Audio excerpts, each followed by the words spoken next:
এ বিষয়ে আরো জানাতে পঞ্চগড় থেকে সরাসরি যুক্ত হচ্ছেন সহকর্মী হারুনুর রশিদ। হারুন, টানা মৃদু যে শৈত্যপ্রবাহ পড়েছে পঞ্চগড়ে, এতে যারা নিম্ন আয়ের খেটে খাওয়া মানুষ আছেন বা দরিদ্র জনগোষ্ঠী আছেন তারা কিভাবে এই সময়টি পার করছেন এবং প্রশাসনের পক্ষ থেকে তাদেরকে কোনো রকম সাহায্য সহযোগিতা করা হয়েছে কিনা?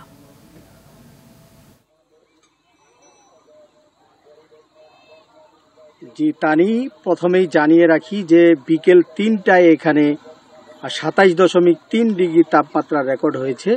আমরা গত দিনগুলোতেও দেখেছি এখানে দিনের বেলায় ২৭ থেকে ২৮ ডিগ্রিতে তাপমাত্রা ওঠানামা করছে, সকালে কিন্তু ৮ থেকে ১০ ডিগ্রিতে এবং রাতেও কিন্তু আমরা দেখতেছি ৮ থেকে ১১ ডিগ্রি পর্যন্ত তাপমাত্রা এখানে উঠে যাচ্ছে। মূলত এখানে এই যে শীতকালের তৃতীয় দিন, আজকে পৌষ মাসের ৩ তারিখ, এই তৃতীয় দিনে এসে আমরা দেখেছি যে সকালে এবং রাতে ঠান্ডার প্রকোপ বেড়ে যায়। সেই সাথেই কিন্তু এখানে ৭ থেকে ৮ কিলোমিটার বেগে হাওয়া, উত্তরের হিমেল হাওয়া বয়ে যায়।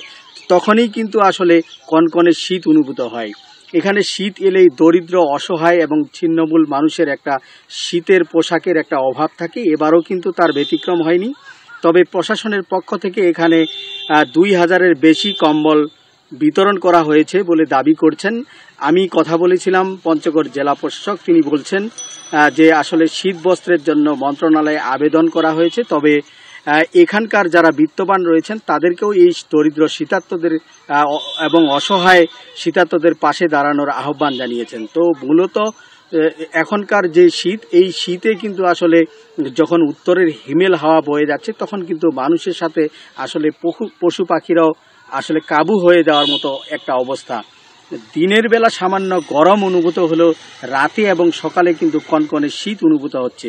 তো আমি এখন দাঁড়িয়ে আছি পঞ্চগড়ের মির্জানগর এলাকায়। এখানে কিন্তু সবজি চাষের একটা মহা ধুম পড়ে যায়, তবে এখন পর্যন্ত লোকজন কাজ করে। তো এখন পর্যন্ত আমরা দেখছি এখানে লোকজন আসলে শীতের কারণে আসলে আগে ভাগেই এখান থেকে বিদায় নিয়েছে।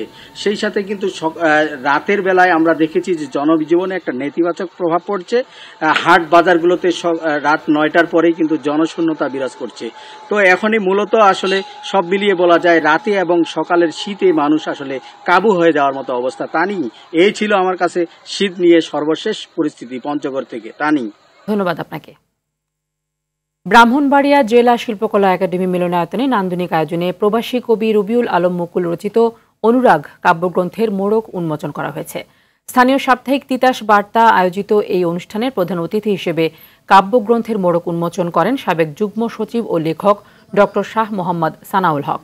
তিতাস বার্তার সম্পাদক আব্দুল মতিন সানুর সভাপতিত্বে ও কণ্ঠশিল্পী আনিসুল হক রিপনের উপস্থাপনায় কবি আব্দুল মান্নান সরকার, হুমায়ুন কবির, বিপি লিটন চৌধুরী সহ আরও অনেকেই এ সময় বক্তব্য রাখেন। কবি রবিউল আলম মুকুলের এটি পঞ্চম কাব্যগ্রন্থ।